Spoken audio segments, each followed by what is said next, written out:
spirit is rising, she's rising, she's rising. The spirit is rising, it's rising, it's rising. The spirit is rising, they're rising, they're rising. The spirit is rising, we're rising,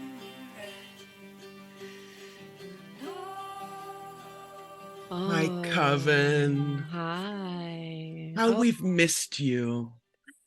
Oh, and I missed you, Amy, honestly. Yeah. It's nice having the scheduled time where we just hang, you and I. I miss It's the RX for true. that. It's true. And I feel like I've got you know, 2 months or whatever worth of songs I want to talk about and, I have so love. I many want to give you feelings built up. so many feelings, so many feelings, not all good ones, some bad Mm-mm. feelings too. But again, Mm-hmm. this is the wonderful thing about this coven is that I feel like it's a safe space to be wrong, Mm. to ask questions without um, getting jumped on or piled on, to feel what you're feeling. And so this is what we want to bring to your day today, feel Yeah, feel what you're feeling. feel what you're feeling. And it's nice. We did some interviews promoting the book, and one of the ones I really loved, whatever the book, New Moon Magic, our new book, whatever, side plug.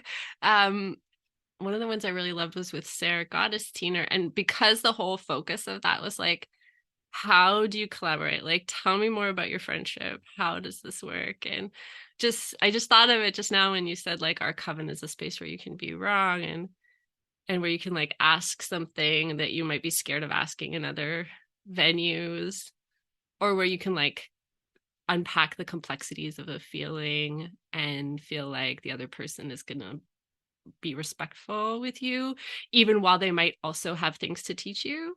And I do think that maybe is symptomatic of the fact that this coven emerged kind of accidentally out of our friendship and out of our friend coven, out of real built trust relationships. Yeah, certainly the two of us formed a coven long before we ever started the Missing Witches project. Yeah. And this has just been a beautiful way to expand those ideas and meet new people and find people who, again, I don't want to say feel the same way we do, because that's certainly not a requirement for my friendship, is that we agree on every nuance. Uh, I think the important, as long as, and my spouse and I talk about this all the time, as long as we agree on the fundamentals, then I'm mm, willing to discuss the nuances. You know what I mean? yeah. Yeah. Yeah. And just coming from a place of love, even though we can be really tapped into rage and sorrow, or really be, I can sometimes be in my especially after looking at the internet for too long, I can be in my very pugilist stance. um but yeah, a friendship is a starting point for being able to talk about hard things. And so that's what I want to start with, I guess. It's just a reminder that this is a space that was built on friendship, and that you're here because you felt that, and you felt like we were people that maybe you were friends with, and because we decided to put our friendship seeking online. We were longing for you all. And every time we meet you, there's that first moment where you feel weird because you're talking to someone whose voice you've heard, which I have that issue with every podcast I listen to too. But then it's immediately meeting an old friend. I feel like everyone I've met from the coven, it's oh yeah, perfect, good. Now we're Yeah, besties. yeah. And maybe there is some sort of universal resonance, or the frequency. We've talked many times before about chords, and how some notes just go beautifully together, and maybe they make a sad sound when you put them together, or maybe they make a happy sound. And there are some notes that if you put them together, it's dissonant, and it's almost disquieting in your very soul. So hopefully, but again, there's no such thing as a bad note as far as Right. we're concerned. It's just that some make prettier chords together than Mm. others, and that's kind of Yeah. that's the space that we're seeking, because we are so hyper informed. I feel like our souls, for lack of a better word, and even more so our brains, are not capable of evolving at the speed of technology. And so Mm. I feel like we feel compelled as witches, as human beings, to be as informed as possible, but then it's like our bodies don't know what to do with all of that information. Gosh. Oh my gosh. Okay. So I was listening to the Emerald podcast. They had an episode recently about sound. And I laughed because I had to turn it off halfway through, which I often have to do with that podcast because I can't absorb it all. So just exactly what you're saying, like there's just too many reference points that I want to stop and think about for 10 minutes, or like go for a goog, or whatever it is, or like paint a picture about, or like go walk in the woods and think about. And it just keeps coming. So I always have to stop that podcast. But the one image that I've been thinking about so much from that wonderful episode was they were talking about, when you're recording sound, you can have mics on all different instruments, and so for each one you could get, a sound wave unique to each instrument. But if you have a microphone in the room and everyone's playing, what you'll get is one wave that has all the sound in it, that all sound is one sound, that like there is room. And then they're talking about the sound at the center of the black hole, and the sounds, this like actually hearing the singing sounds of the universe. But I don't know, I've been thinking about that too, that like we can look at things from so many different perspectives, but from a universe perspective or an earth perspective, there is sort of a oneness to things that we can maybe pull back into sometimes. And that's certainly what, like, every astronaut who has ever, Mm. left our atmosphere has said, that when you look down and you see Earth as like a single sphere, it makes you recognize the oneness of everything that's Mm. living on this planet. Okay, so this is a natural segue. I'm going to go into my first rec for the RX. So, Amy, did you know Montreal Ian Ferrier? Ian Ferrier? No, So, I don't think so. sound artist, poet, um, just died this week. I didn't know him. I've been in the same rooms as him. Um, but so many of my friends from different sort of performance scenes or music scenes in Montreal have been posting really touching memories about him. I know he had like a brain surgery last year. I don't know what the story was, but I started listening, like finding his music online and listening to it. And so there's one I'm going to put in the RX. He made this record under the umbrella Magic Cookie Orchestra. So first of all, I have to tell you, so he says the sound that became this record originated with so them is Ian Ferrier, Will Islini, just the two of them, and they call themselves Magic Cookie Orchestra, and it originated with their Amanita Reindeer Christmas show at What? Casa. At Casa in 2015, a hallucinogenic mix of music and story tracing the origins of flying reindeer to their grazing on amanita mushrooms. The first live Cookie Magique show featured the band on this record at La Vitrola in 2018. So that's such a like funny, witchy. I wish I'd been in that room in 2015, because what a perfect resonance with things that we have talked about and so many witches talk about, that Santa as Amanita, that the way stories can move in a way that's kind of rhizomatic or kind of mushroomy, pop, bringing folklore, popping it back up in ways that can continue to sustain us. Tripping, trippy. Yes. And again, the mycelial nature of our stories too, how Mm. in our contemporary Western world, we've taken a mushroom with a red and white hat and turned it into an old man with a red and white hat. Yeah, it kind of was everywhere last year when I think our Yule episode ended up being like an accidental act of devotion to the Amanita Santa. Anyway, The song from that record, there's two that are, I mean, they're all quite beautiful. It's like spoken word, very gentle, um, very political, but in a way that lets you feel held by it and not antagonized. Like it's bringing you along in the thought in a really loving and generous way. And so my rec, because I keep listening to it as kind of a meditation, is called Holy the Snowplows. And it's so lovely. I We have a new recurring event series in our coven, which anybody can join. Go to Missing Witches, click on join the coven, find out if it's for you. Um, Called Ritual Soup that Heather Darby DeMarco started, where we kind of each brought a piece of something ritualized that we do that helps us, and we tried to lead each other through it. And I was feeling really down, so I was not participating in a very positive way because I'm sad about the fucking world all the time. And every time I try to go to one of my nature altars, I just feel the overwhelming. I smell smoke. I mean, it just feels so really overwhelming out there right now. But I do this one thing when I'm going to sleep or when I wake up that I've done for a long time. That's like a gratitude meditation mixed with like Sophie Strand's naming of all the species in her valley, either their folk name or your personal name for them, an individual stand of trees or the whole species of trees. So combining that with what I kind of have thought of as like I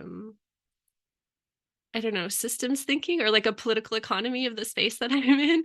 So I'm really interested in like looking concretely at everything in my room or in my life and thinking about where it came from and thanking the individual people and materials for each thing. And like if you combine that, the species in your area, the materials and systems that went into building the home that you're in, the room that you're in, your own relations, things that give you gratitude, you can do that meditation forever. Like you can do it, just it will never end because we are all connected to each other. And you just do the spices in your cupboard, you'll do it for hours. Do you know what I mean? So I just do it until I fall asleep, or I do it until I'm distracted and I get up for the day or whatever. And this Holy the Snowplows is a wonderful guide for that kind of meditation. So I put it on your altar for this week. Yes, I'm so excited to have this new winter music Mm. to warm me. I haven't heard it and I'm so excited to dive into it. I of course I'm always, and if you've listened to the RX before, you know this about me, that I always feel compelled to bring one two sides of the coin. I refer to William Blake and Songs of Innocence and Experience. um so I want to start with experience. Excuse me. I've been revisiting Peter Gray's Apocalyptic Witchcraft, the book. It's not a perfect book, and it really, it's really confrontational, but it seemed like the right time to revisit it. And the line I want to bring is, Peter Gray wrote, "I say that the power of the witch is in having every option open." And I want to bring that in terms of, you know, allowing a space for joy and allowing a space for grief, and knowing that whatever you are doing to make the world even a slightly better place for whomever is good. And, if you are, marching on the front lines, great. If you are just trying to raise your kids to be, kind and compassionate people, that's also activism. That's also great. I just want you to know that the power of the witch is having every option open to you. We were talking earlier about our coven being a safe space for like the whole range of human emotion. And I want you to know that every option is open to you. You don't have to say anything, and you don't also have to keep your mouth shut. There's definitely a safety in and security in not having an opinion. And if you need safety and security right now, like, that's okay. That's okay. I was on the phone with someone I love very much just the other day, and they were beside themselves with grief and fear. And we were on the phone for about 2 hours. And by the end, we were sore from laughing. You know, there is still space for joy and laughter. And if there's not, then what are we fighting for? If we don't allow ourselves joy and laughter, then what are we doing? And so on that note, I brought a song that I didn't realize was what it was. And I'm sure all of you who are listening right now, Risa too, you've heard this song, and I almost guarantee you never thought about it, because this was me. So Tommy James is sort of known for songs like Hanky Panky and Mony Mony, you know, that kind of like 60s, like, you know, sexy rock and roll, whatever. But he's got one song called Draggin' the Line. And again, I'm sure you've heard of Draggin' the Line, Draggin' the Line, Draggin' the Line. I never listened to the lyrics. I never thought about it until one day when I just, like, for some reason, my ears and brain tuned into it. Here are some of the lyrics. Again, I thought this song was about like cars or something, you know, like I thought it was about like driving my fast car down the highway or whatever. It's completely not. Um, he sang, loving the free and feeling spirit of hugging a tree when you get near it, digging the snow and the rain and the bright sunshine. I'm dragging the line. I'm like, Tommy James was a tree hugger? Who would ever have thought that the Mony Mony guy wrote a song about like walking around with his dog and smelling flowers? Also, okay, I had to do a quick like side goog because I was like, what is the song? What are these lyrics? Um, it's from an album called Christian of the World.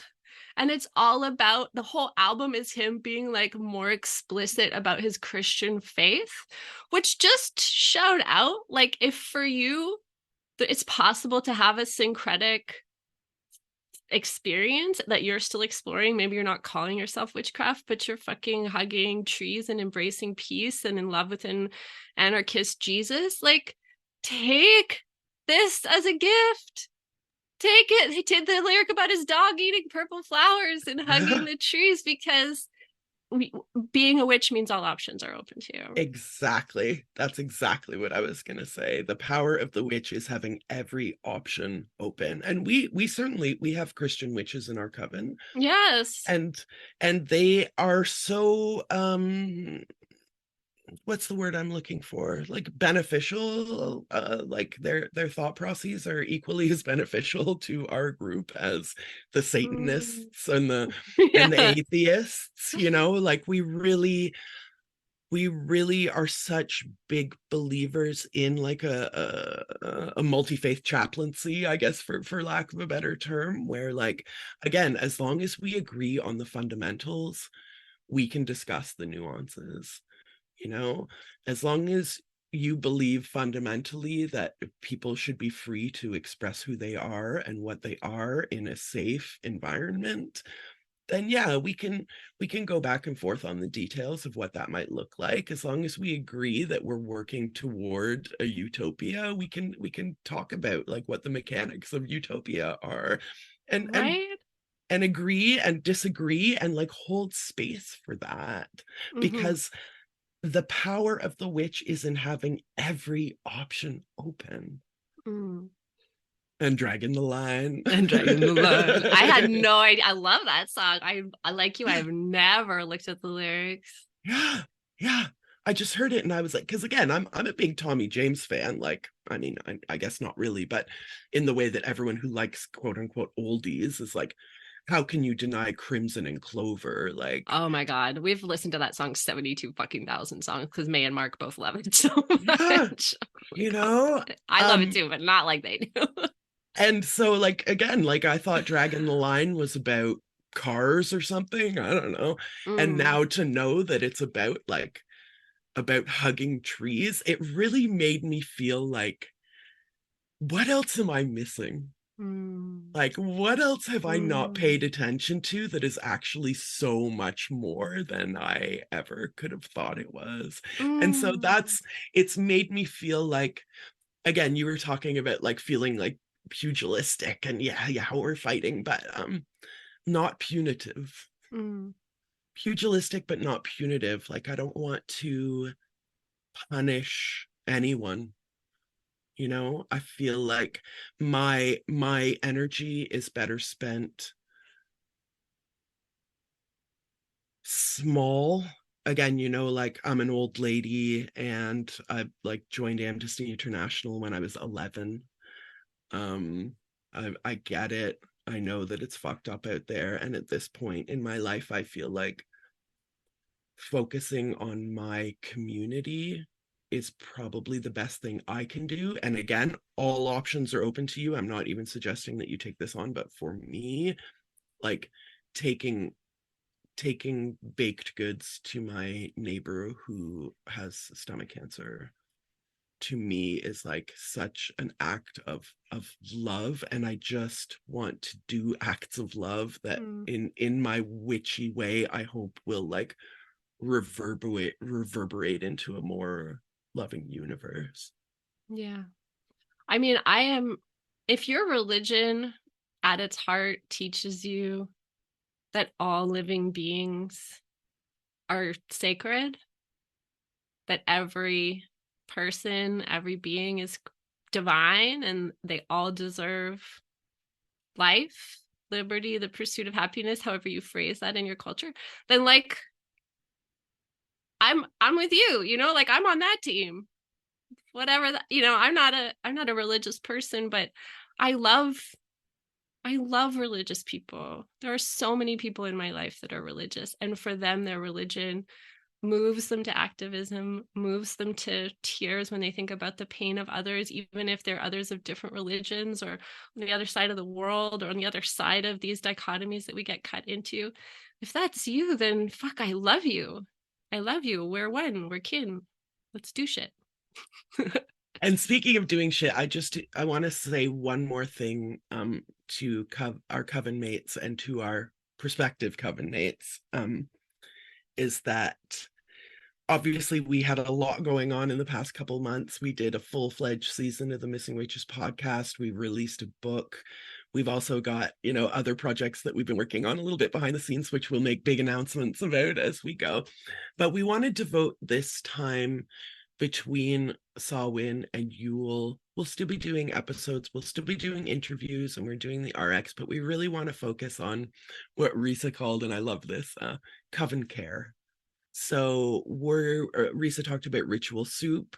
We're also starting like a sort of proto book club, and writing circles. Okay, wait, I have to say it's an anti book club because I cannot join a fucking book club, but I started this one. So I have to Yeah. specify. If you are like me and you hear the word book club and you're like, that sounds fun, I have failed every time I attempted that. I cannot join a fucking book club. Then this might be actually for you. This is book loving. We're doing it within the coven. So Sunday morning, be very cozy. If you fall asleep, we'll consider it a compliment. Be extra cozy and bring a book that you're currently like in love with, lit up by it. You think it's so beautiful. And then we will just gush about how much we love these books. And Yeah, that's the whole club. it's certainly not like you have to read this chapter and then we're going to quiz you to make I sure that you've can't. I read it. cannot No, we're promise to no, read no, the no. same thing at the same time ever No. again. Unless So yeah, this is like just like, let's meet and talk about books that we love, and let's meet and write poetry and talk about each other's poetry, and let's meet and let's do ritual together. So yeah, coven love is something that we're going to be focusing on for the next couple months. I mean, always, but like really focusing on. And don't forget about the zine. If you have something, that you want to say, write, sing, paint, and you want to get it out into the world and you don't have your own website, then we want to be a soft place for that to land. You can reach out to us anytime. Again, like, we are often scared and depressed and in grief, and all we can really think to do that we know is right is to create this space where we can be honest with each other about all of those things and create this soft space for each other to land, because we all fall down sometimes. We all fall down sometimes, like witches. I'm not perfect. Risa's not perfect. And we don't live our lives in a constant Disney princess, birds landing on our fingers kind of world. And that does happen sometimes. And if it does happen to you, we definitely want you to come and brag about like how magical and emotional your day was. But also, if you need a safe place to land, like, we just want to be a safe space. We're not going to be a perfect space, but we just want to be soft and comfy. And but also, like, with a I'm thinking about fire and, like, the destructive power of fire, but also like that, the warming hearth. We can be all of those things. We can be all those types of fire together, because as a witch, every option is open to us. I feel like we're going to keep coming back to that one. There's a couple of things you made me think of when you said that one. The other piece of Coven Care right now, and you'll see that in the RX newsletter this week, is we've started adding to our website the full text of our first episodes.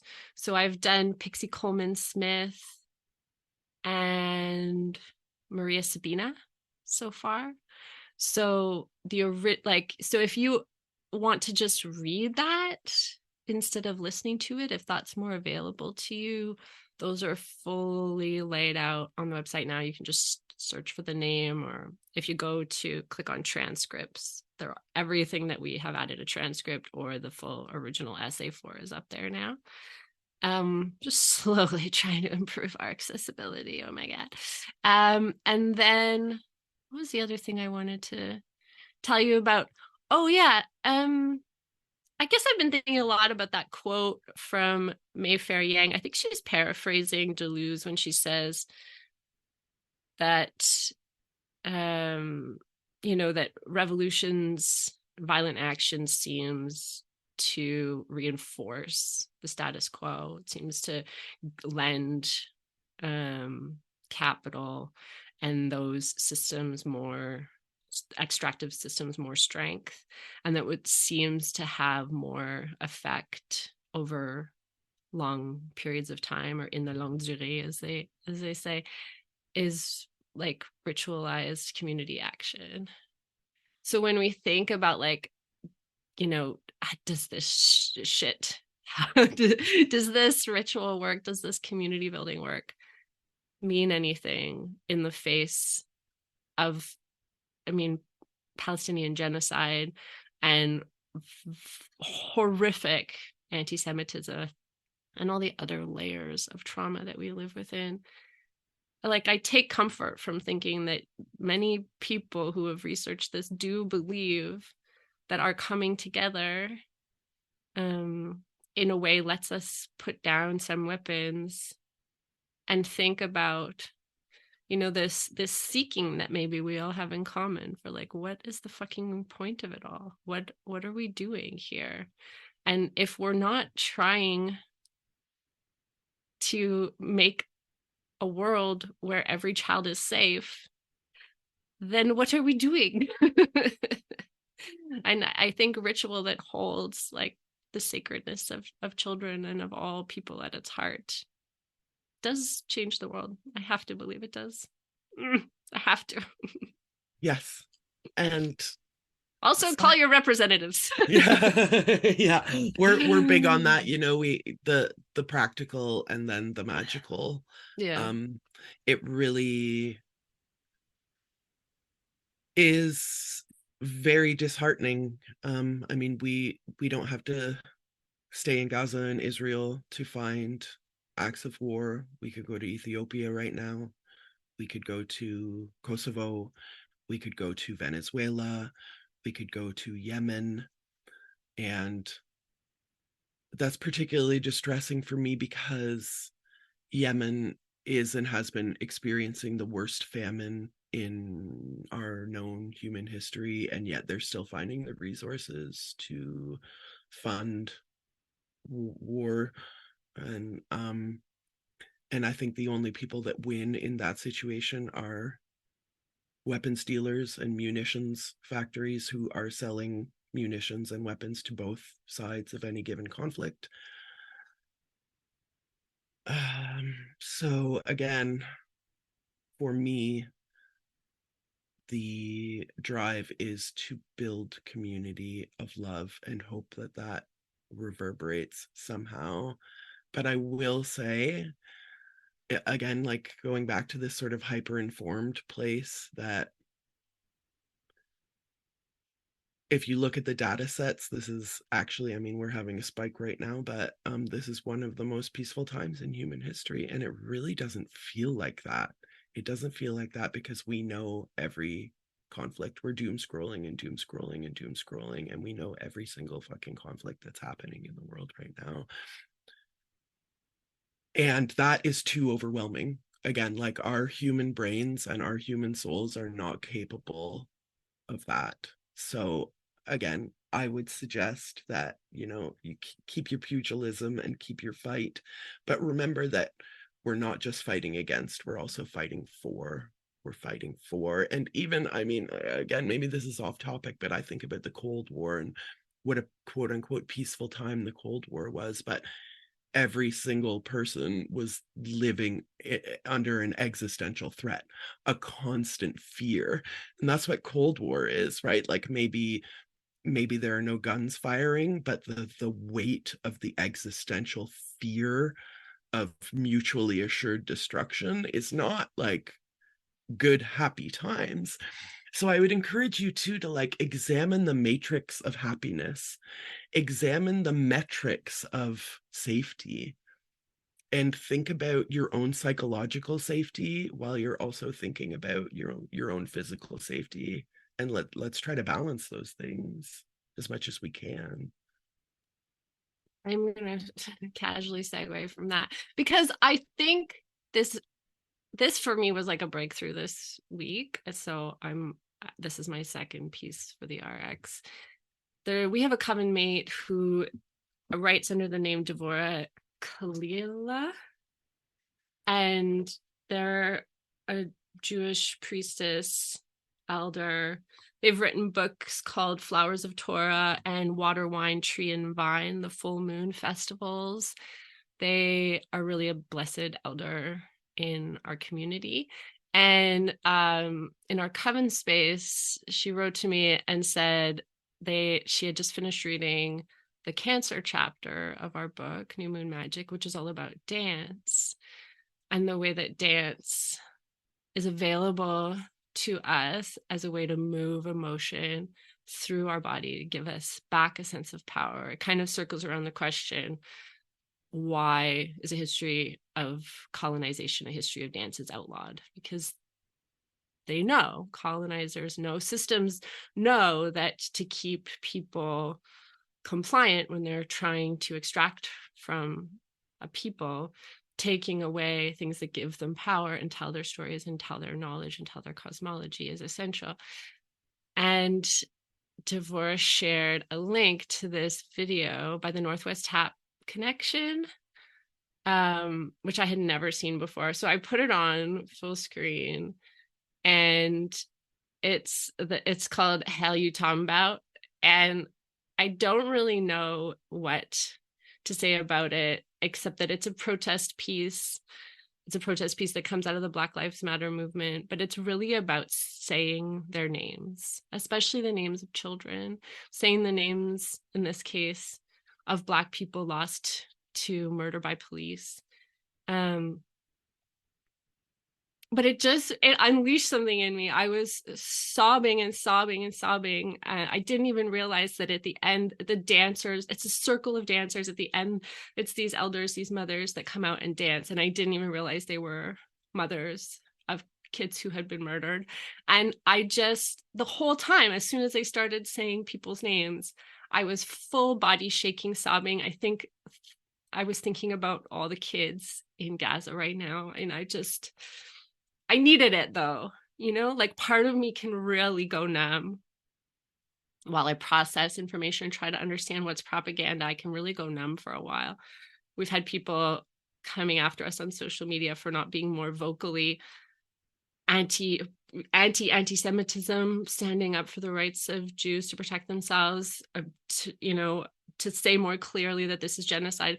We're mostly like a witch channel on Instagram. So if you're looking to come to us for news about the world, we're generally not going to be a great source for that. But we were also just sort of taking our time to understand what is useful to say, what is fucking happening. And that may be wrong or right. I don't know, but that's how I process anyway. And I just, if you feel numb and you want to be unnumb, but also held in dance, like in this beautiful, empowered, there's kids dancing. It's so rad. The link will be in the RX. I would suggest being alone when you watch it, because if you are any of the Cancer energy that I embody in my life, you are going to ugly sob. And we need that. We need that sometimes. I mean, again, and this is like, I should get a tattoo of this because it's basically become my motto, but like, tears are our body's natural way of releasing stress hormones. Y'all have heard me say this 100 times. Sometimes you just have to wail and mourn and get those like intrusive stress hormones out of your body so that you can go and do something productive to unnumb, like you say. It's, again, there's a safety and security in numbness, much like there is in silence. And if you need that, then like, that's okay. We're not going to punish you for needing to be quiet and think. But you can only stay numb for so long. And if you need something to, get those waterworks going and get those intrusive stress hormones out of your body, then yeah, this piece that Risa's talking about is a great place to go and do that. Sometimes I think that's what so much of witchcraft is. It's like, make a container for a certain kind of energy and then be able to use it. Because otherwise I'm just all over the place. Like, I need to make a container for calm and like tell myself this is a safe space for calm and, or for love, like exclude other things and really pay attention to what that energy looks like and can I use it for something, and then make a safe space for like storm energy, like be in storm energy, or make a safe space for like rage and defiance energy, I don't know. And we don't know, and that's okay. Oh yeah, we don't know anything. If you missed that, we don't know for sure. But what we do know for sure is that the story is not finished. And we have no idea how our actions will reverberate through and into the future. That we know, but we know that we don't know. And so let's do that. Let's try to find pieces of a good and loving and collective world and throw them together into our ritual soup. And blessed fucking be. Blessed fucking be. The world's drifting through me, and my life is all to me. I love myself and all me. I love myself and all of me, all of me. I love myself and all of me. Love myself and all of me. I love myself and all of me. If you want to support the Missing Witches project, find out how at missingwitches.com.